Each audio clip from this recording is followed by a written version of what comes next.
Olá pessoal, tudo bem? Hoje eu estou aqui novamente no bate-papo com o estomaterapeuta, dessa vez para fazer uma breve reflexão sobre o cateterismo vesical intermitente. São recomendações da Sociedade Brasileira de Urologia de 2016. Nosso objetivo não é ensinar técnica, mas fazer uma reflexão do que envolve essa técnica. A gente sabe que o cateterismo vesical intermitente é hoje, né, atualmente, é o tratamento de escolha para promover o esvaziamento da bexiga em pacientes que apresentam disfunções vésico-esfincterianas, ou seja, aqueles pacientes que têm distúrbio vesical de origem neurológica, tá certo? E aí a gente tem vários estudos desde 47 mostrando e tentando entender quais as vantagens de uma técnica limpa ou estéreo. Desde 47, Gutmann já falava que a técnica estéreo ela mostrava uma redução significativa de complicações, como infecção urinárias, fístulas, reflexo vésico-uteral, ureteral, estenose de uretra e hidronefrose. E aí lá em 72, Lapidus, ele já começou a perceber a realidade das pessoas e ele estava convencido de que a estase de urina e as elevadas pressões intravesicais eram mais importantes do que o próprio fator bacteriano na gênese das infecções urinárias. E aí o que, que ele propôs? Ele propôs a técnica de cateterismo intermitente, de passar de estéreo para o intermitente limpo. Então, a gente começou a usar desde então essa técnica de cateterismo vesical intermitente limpo. Aqui é só para mostrar, né, a introdução do catéter, tanto na mulher quanto no homem. Né, essas questões de técnicas básicas, né, o profissional enfermeiro está capacitado para educar o paciente, a família, o cuidador. É muito importante não perder esses aspectos.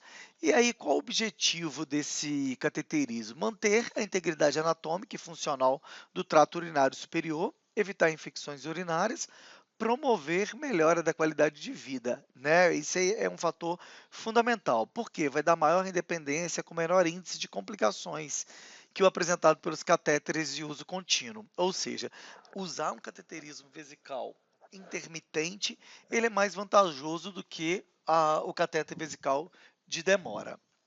O cateterismo intermitente pode ser realizado de forma temporária ou definitiva, na dependência de uma condição clínica que motivou a sua indicação. Né? A gente tem muitos pacientes portadores de paraplegia, tetraplegia e outras lesões que vão fazer uso no dia a dia da sua vida ininterruptamente, né? Isso é importante a gente estar claro. E outras pessoas têm alguns períodos que elas precisam de fazer esse procedimento, depois elas podem, por condições de saúde, por decisão médica, suspender esse procedimento.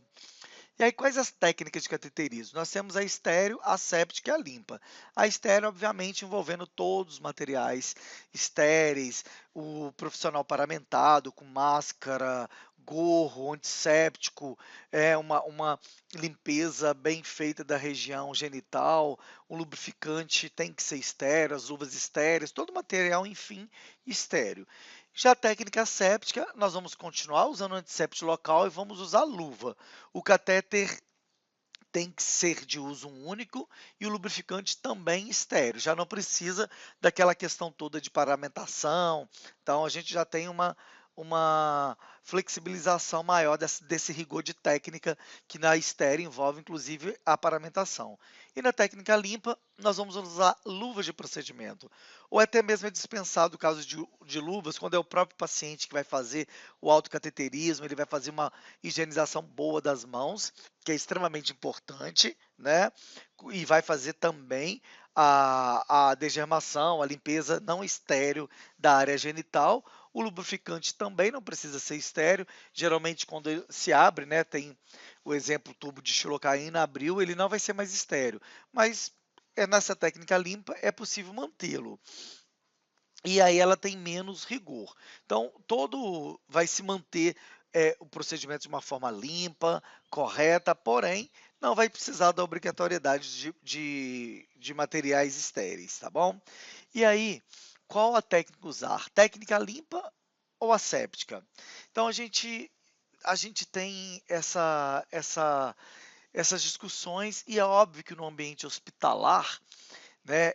a técnica estéreo ela tem que prevalecer, nós temos que manter, porque nós sabemos que a população bacteriana ou de germes do hospital, ela é muito diferente da que tem no domicílio, por exemplo, tá certo? Então, não podemos abrir mão da técnica estéreo no ambiente hospitalar.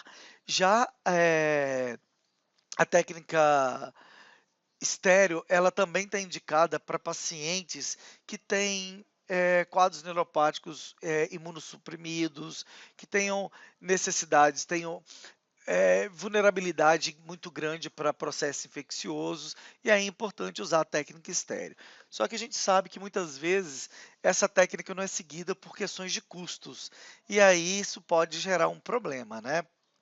Porque, no caso aí da técnica limpa, os pacientes são orientados a utilizar um catéter para cada procedimento e descartado após o uso, mas a gente observa que existem muitas orientações na atualidade de reutilização desses catéteres. O reaproveitamento é uma realidade não só no Brasil como em outros países. E aí a limpeza desses catéteres são feitos das formas mais diversas, com soluções mais diversas, o que pode aumentar o risco de infecção. Então, a gente tem uma pesquisa que foi feita em 2012 com atletas paralímpicos em Londres e no Campeonato Mundial de Paris de Ciclismo. E nesse grupo de paratletas observou-se algumas coisas, entre elas que a reutilização do catéter estava diretamente ligada à frequência de infecções do trato urinário, numa proporção de 4:1. Ou seja, nessa população observou-se que a incidência de quadro infeccioso do trato urinário era bem elevada quando se utilizava a reutilização dos catéteres, tá certo? Então isso aí nos chama a atenção. E outros estudos, né, tem uma revisão sistemática, identificou 3 estudos, sendo 2 randomizados, que comparavam catéteres estéreis com reutilizáveis, não tendo sido evidenciada diferença estatística quanto ao desenvolvimento de infecção do trato urinário. O outro estudo randomizado crossover em criança obteve a mesma taxa de bacteriúria, independente do catéter ser utilizado ou estéreo.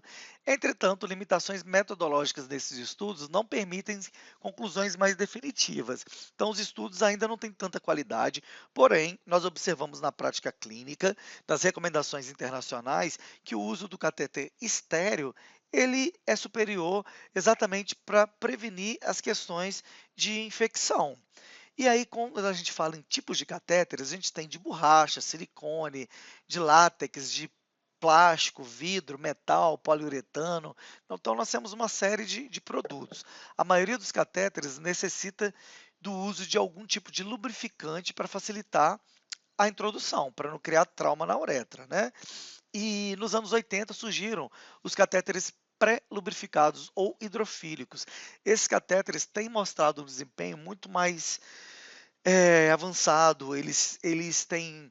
Hoje nós temos alguns estudos mostrando a efetividade dele e a satisfação dos usuários quando utilizam, né? Porque essa substância que pré-lubrifica o catéter, ou que lubrifica o catéter, ela tem um poder muito grande. Então, ela vai ter um deslizamento mais fácil na uretra, vai evitar traumas, sangramentos, falsos trajetos e a sua própria composição, constituição e rigidez, e além da angulação do seu bisel, vai propiciar um esvaziamento mais completo da bexiga.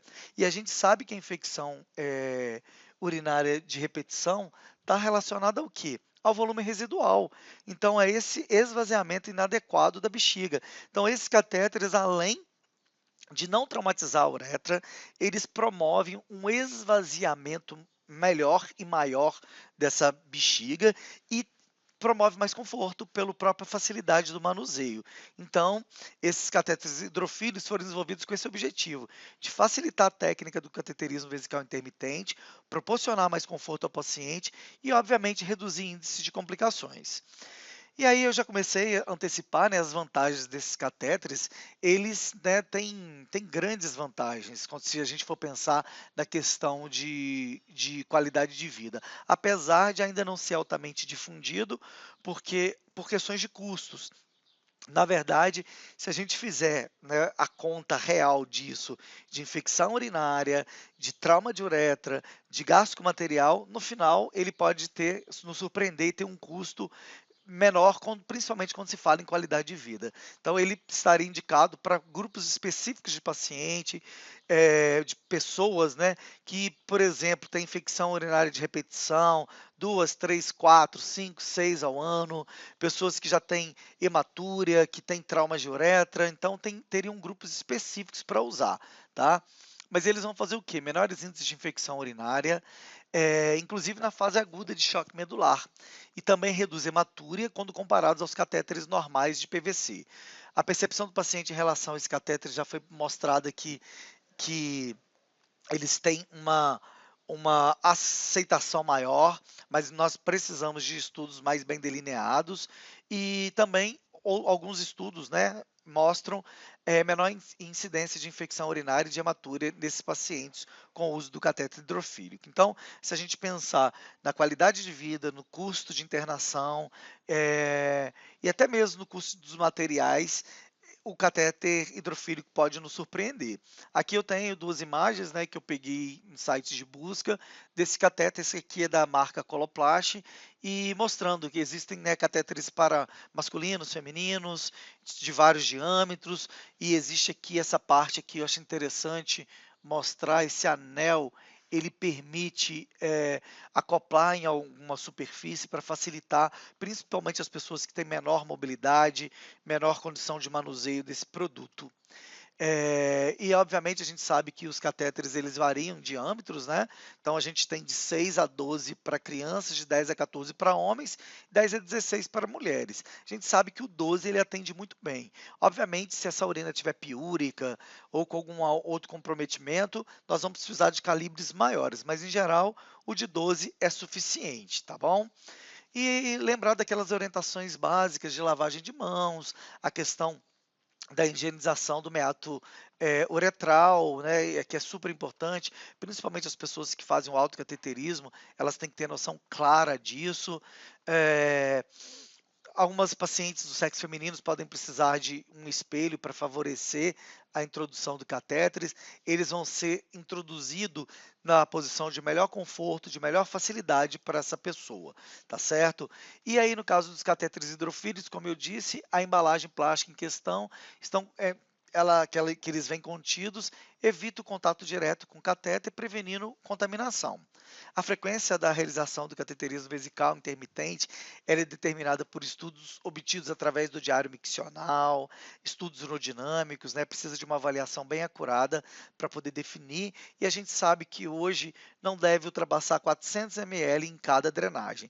E aí seria interessante também poder fazer pós uma micção espontânea, mas nem todas as pessoas podem ter essa condição. E aí a gente sabe que números baixos de cateterismo vesicais, eles podem comprometer, levando a distúrbios no trato urinário, infecção, mas também grande quantidade pode criar traumas e criar outros problemas. E é um fator fundamental aqui que a gente tem que chamar atenção, é a questão da educação e treinamento. Os profissionais de saúde têm que estar preparados, têm que estar capacitados, conhecer essas tecnologias e passar essas informações para a família, para o usuário, para o paciente, para o cliente, para que as pessoas tenham acesso aos melhores recursos e ao melhor tratamento. Então, na minha percepção, fica bem claro que o catéter hidrofílico tem uma superioridade muito grande ao catéter convencional. Aí mostrando a drenagem, tanto no homem e na mulher, e só para exemplificar que a gente pode ter diversas maneiras de fazer esse esvaziamento vesical.